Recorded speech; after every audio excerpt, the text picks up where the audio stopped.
সবাইকে স্বাগত জানাই নতুন প্রজন্মের শিল্পীদের অংশগ্রহণের সঙ্গীতানুষ্ঠান গানবাজ জুনিয়রের। বকুল ফুল সোনা দিয়া হাত কেন বান্ধাইলি। এবার কোন গানটি গাইবে? এখন সোনা বন্দে আমারে দেওয়ানা বানাইলো। সোনা বন্দে আমারে দেওয়ানা বানাইলো। সোনা বন্দে আমারে পাগল করিল। মরমী সাধক হাসান রাজার একটি জনপ্রিয় গান শুনলাম। নিশা লাগিল রে বাঁকা দুনয়নে নিশা লাগিল রে। তোমার গান নিয়ে আসলে কতদূর যাওয়ার ইচ্ছা? আমি পড়াশোনার পাশাপাশি গান নিয়ে ডিগ্রি শান্তিনিকেতনে পড়তে চাই। অনেক বড় স্বপ্ন। তোমার ঘরে বাস করে কারা হায় মন জানো না। তোমার ঘরে বসত করে কয়জনা মন জানো না।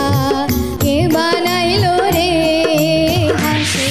সঙ্গীতানুষ্ঠান গানবাজ জুনিয়র। উপস্থাপনা নুসরাত জাহান, পরিচালনা নাহিদ রহমান। দেখুন আজ দুপুর 12টা 40 মিনিটে। চোখ রাখুন ATN বাংলায়।